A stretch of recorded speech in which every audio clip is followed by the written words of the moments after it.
Le président de la République du Congo ne construit que son village. La ville d'Oyo serait en train de devenir une sorte de nouvel Eldorado de la République du Congo. Et il me semble que depuis un certain temps, beaucoup de constructions ont été effectuées dans cette ville, dans cette localité du moins. Et donc, certaines personnes, du moins certains Congolais, s'offusquent de cela. Aujourd'hui, nous allons parler de ce sujet. Mais comme d'habitude, si vous venez de découvrir la chaîne Terre Noire, sachez qu'ici on parle d'Afrique, on parle de noir, de tous les sujets qui tournent autour d'africanité. Si ce genre de sujet vous intéresse, n'hésitez pas à vous abonner à la chaîne, c'est gratuit. N'oubliez surtout pas de liker et de partager la vidéo. Jingle.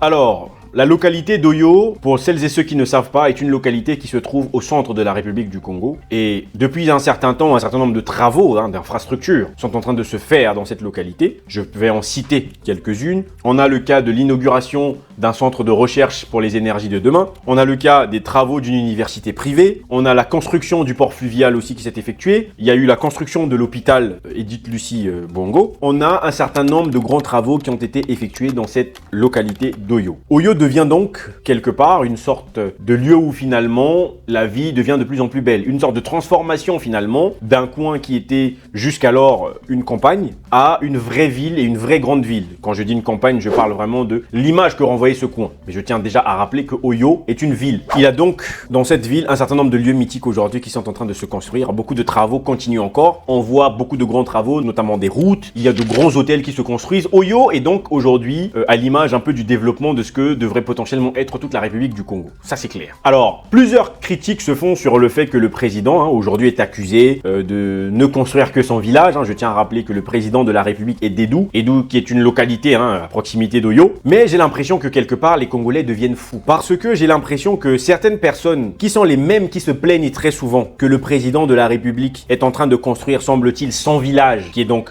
son village ou du moins sa localité qui est Oyo, ce sont les mêmes personnes qui vont encore sortir des propos disant que le président de la République ne serait pas congolais, qu'il serait potentiellement ivoirien. À un moment donné, je pense qu'il faut poser son cerveau tranquille, de ne pas rentrer dans des cas de figure de psychiatrie, parce que soit le président de la République est congolais et donc il construit son village comme vous le dites et à ce moment-là vous gardez cette thèse, soit vous considérez qu'il n'est pas congolais, mais vous ne pouvez pas mélanger les deux thèses, parce qu'à un moment donné, quand ça vous arrange, il n'est pas congolais, à ce moment-là il est ivoirien, et quand ça vous arrange plus, vous portez du coup l'autre casquette en disant qu'il est en train de construire son village. Je pense qu'il est déjà temps de voir clair, d'arrêter un petit peu cette propagande qui ne sert strictement à rien. Le président de la République, aujourd'hui officiellement, est reconnu comme venant d'Edou. Et s'il est en train de construire Oyo, il n'y a pas de problème à cela. J'ai une question à vous poser. Qu'est-ce qu'il y a de mal au fait que le président de la République construise la ville d'Oyo? En réalité, rien. Dites-moi en quoi c'est mauvais que le président construise la ville d'Oyo. Je pense que vous êtes vous-même bloqué dans des perceptions tribales. Et ça, ce n'est pas normal. Considérez que le fait que le président de la République construise Oyo soit un problème, vous êtes bloqué sur des questions tribales. Moi, je pense qu'il faut plutôt critiquer le fait que le président de la République potentiellement ne construise pas d'autres localités en dehors d'Oyo et pas trouver que ce soit un problème sur le fait qu'il ne construise qu'Oyo. Là, il y a une différence. Construire Oyo, c'est bien, c'est une très bonne chose d'ailleurs. Et en revanche, être vigilant sur le fait de savoir si le président de la République est en train de construire d'autres localités en dehors d'Oyo, c'est là où la question doit se poser. Parce que à partir du moment où vous allez stigmatiser le fait que Oyo soit construit, on va vous caricaturer dans des perceptions tribales, vous n'allez pas pouvoir avancer dans un débat. Et j'ai envie de dire une chose, même si potentiellement ce serait la volonté du président de la République de ne vouloir construire que son village, où est le problème? Ce n'est pas très grave en réalité. Parce qu'une chose est sûre les amis,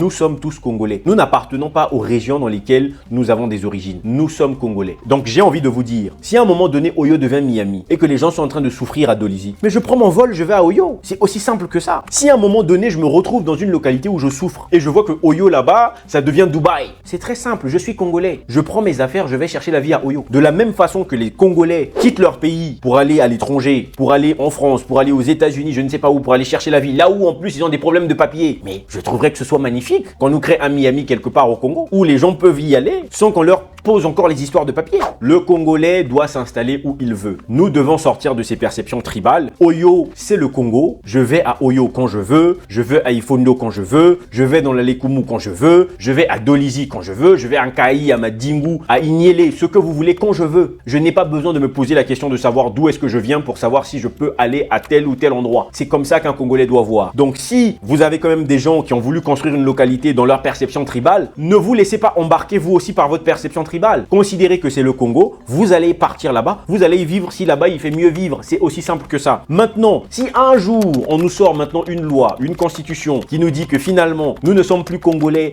comme on l'est aujourd'hui, c'est-à-dire nous n'avons plus le droit d'exercer certaines choses en fonction de nos localités, là nous pourrons revenir sur la question. Là on comprendra qu'il y a un autre problème. Mais si les gens ont fait des choses, pensant qu'ils sont en train de construire chez eux, soyez au-dessus d'eux. Arrêtez de vous faire embarquer. Comprenez que vous allez partir dans ces localités, vous allez habiter ces localités, vous allez y vivre. Aussi simple que ça. De la même façon que vous partez vivre en Chine, aux États-Unis, ça ne vous pose aucun problème. Pourquoi ça vous poserait un problème d'aller vivre à Oyo si Oyo la vie est plus belle? Donc si tout le Congo devient sale et que personne ne veut s'en occuper et que par hasard Oyo devient apparemment le Dubaï du Congo, il n'y a pas de problème les amis. On prendra tous nos affaires, direction Oyo, on va chercher la vie là-bas jusqu'à ce qu'on va comprendre qu'il y a trop de gens qui vont à Oyo. Il faut qu'on trouve un autre moyen pour commencer à créer d'autres structures ailleurs pour ne pas que ces zones-là soient envahies. C'est aussi simple que ça. Donc moi pour ma part, je vous dis, peu importe la volonté qu'il peut y avoir derrière une construction d'une localité, moi je n'en ai rien à faire. Je sais que je suis congolais, c'est bien qu'on construise Oyo. Le jour où j'ai envie d'aller à Oyo, je vais à Oyo quand je veux. Si je dois chercher du taf à Oyo, je cherche du taf à Oyo. De toute façon, si à un moment donné, même si on parle maintenant de discrimination en croyant qu'on se retrouve en Occident, lorsqu'on envahit un territoire, il n'y a plus de notion de discrimination. C'est soit vous trouvez une solution, soit on crève tous. C'est aussi simple que ça. Évitez donc des discours qui ne vous servent à rien. Évitez de vous offusquer de manière toujours systématique. Essayez de voir les choses avec pragmatisme. Essayez de voir, même dans une volonté peut-être qui peut être négative ou positive, essayez de voir autre chose. Arrêtez d'être des gens qui vont rester dans une perception tribale parce que vous devenez malade de cette perception et ce n'est pas normal. Donc, si le président de la République construit Oyo, quand je dis le président, en réalité ce n'est pas le président, mais si aujourd'hui nos autorités construisent Oyo, mais grand bien leur face, c'est très bien. Et si les autres localités du Congo ne sont pas construites, nous irons tous à Oyo. C'est aussi simple que ça. Donc, si aujourd'hui vous continuez avec cette perception des choses en disant on ne construit que Oyo, ça veut dire que vous êtes en train de vous exclure d'Oyo. Si vous vous excluez d'Oyo du simple fait que vous n'avez pas d'origine dans cette localité, vous êtes donc malade et vous devez donc vous soigner de votre maladie du tribalisme. Je pense qu'on doit sortir de toute cette perception, être au-dessus même de ceux-là qui restent encore dans cette perception, qui pensent qu'ils vont pouvoir nous entraîner pour que nous puissions être forts et nous puissions constituer une vraie nation. Une vraie nation, c'est la valeur de la République. Et tout ça, ça passe aussi par ce genre de comportement qu'on doit abandonner. Donc à partir d'aujourd'hui, j'espère que vous avez compris le sens de mon propos. Je ne sais pas ce que vous pensez, mais j'espère que vous allez pouvoir me le dire en commentaire. Que ce que je viens de dire ne soit pas transformé, puisque la perception de certains vaut toujours plus que celle des autres, et que vous pensez que vous savez mieux que moi ce que je pense dans ma tête. Comme je l'ai expliqué ici, Oyo c'est le Congo. Si Oyo est construit, c'est bien. Si les autres localités ne sont pas construites, ça ce n'est pas bien. Il faut donc le dire et répéter au président de la République et toutes les institutions qui sont censées se charger de la construction du pays de manière générale. Mais en tout cas, que Oyo ne devienne pas un point où ça énerve les gens que ce point soit construit, que cette ville soit construite. C'est une bonne chose. Et si ailleurs rien ne marche, on ira à Oyo vivre tous là-bas. Voilà les amis, on se dit à très bientôt dans une prochaine vidéo. N'oubliez pas de liker, de partager. Imeni.